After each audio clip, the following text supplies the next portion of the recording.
just as a disclaimer, so you know, I'm using a GoPro. It's faced my direction. It is voice activated.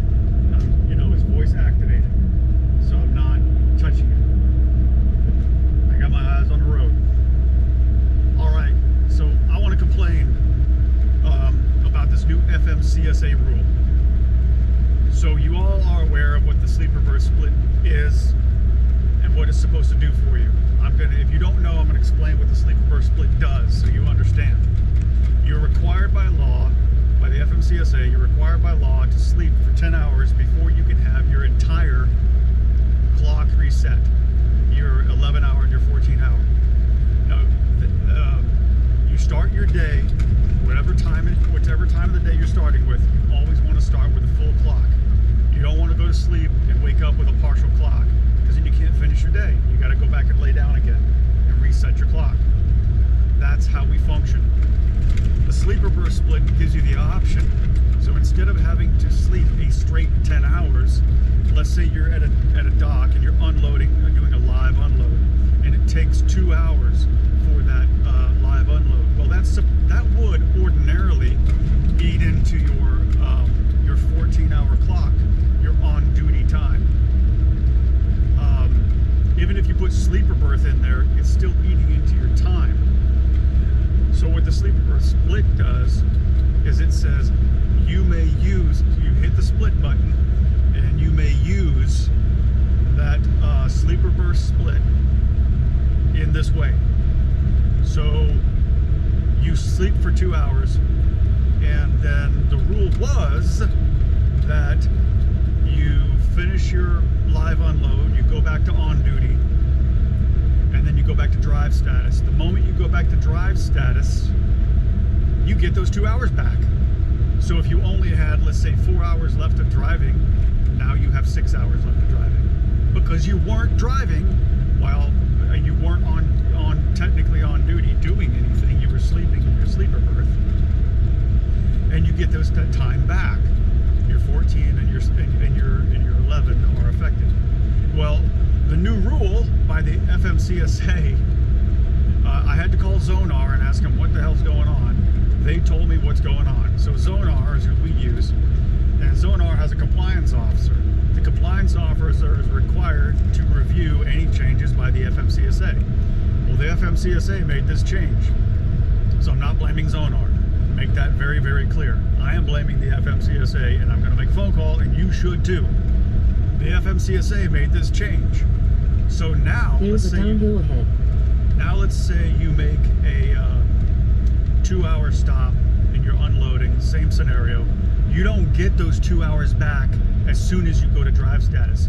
You've got to finish the other 8 hours of sleep, and then they give you the 2 hours back after you've slept for 8 hours. Well, what good does that do me at all?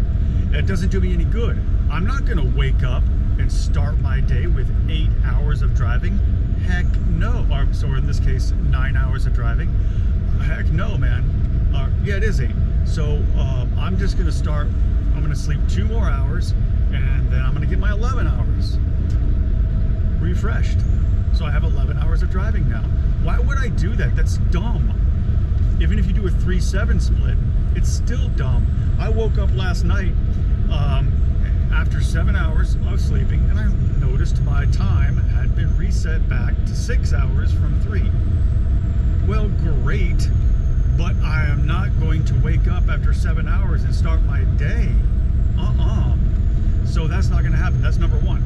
Number two, I said, well, how does this benefit me? Tell me how this benefits me. How can I use this? Am I missing something?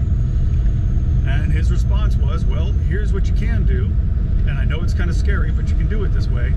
He said you can wait until you're driving. Say you're driving, and you know you have 3 hours of sleeper burst split that you're supposed to use. But it just didn't get tacked onto your drive time. He said you can go into violation, right? You go into violation and then don't certify at the end of the day. Wait till the next day to certify. Now, after you've done 3 hours on sleeper burst split, you have 7 more hours to sleep. After you finish sleeping for 7 hours, like I did, you'll notice that it goes back to where it should be, and then you'll be out of violation.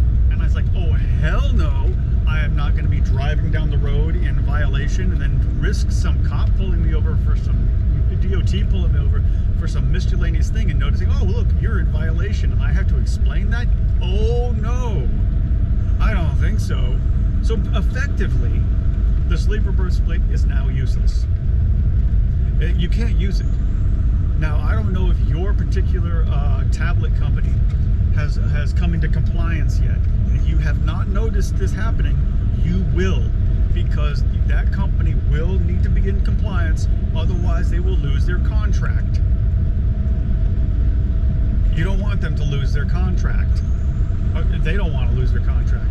So, point being is that we all need to get on the horn and call the FMCSA and say, WTF, we can no longer use, and no matter what their excuses are, and they will try to give you some excuse as to why this is beneficial, no matter what their excuses are, this is pushing truckers harder now. Now we cannot use our sleeper berth split to our advantage, and it's going to take us longer to get to our destination because we had a live unload for 3 hours. That's just the way it is. And if your company hasn't noticed this yet, they will. Now, I've just now noticed this. I had to call and verify all this information. It's actual, it's factual. Now, I want to go call the FMCSA and give them a bunch of questions and talk to them very nicely. I'm not going to complain. I'm not going to be rude. I'm not going to be a jerk. You've got to call and you've got to tell them factually how this does not help us at all. In fact, it hurts us. We can no longer use this sleeper berth split. So please get on the horn, call the FMCSA, have them understand, get them to the point of understanding what they've done wrong, and maybe if enough of us do this, the problem will be solved. All right, I'm coming to it downhill. I've got to pay attention. GoPro, stop recording.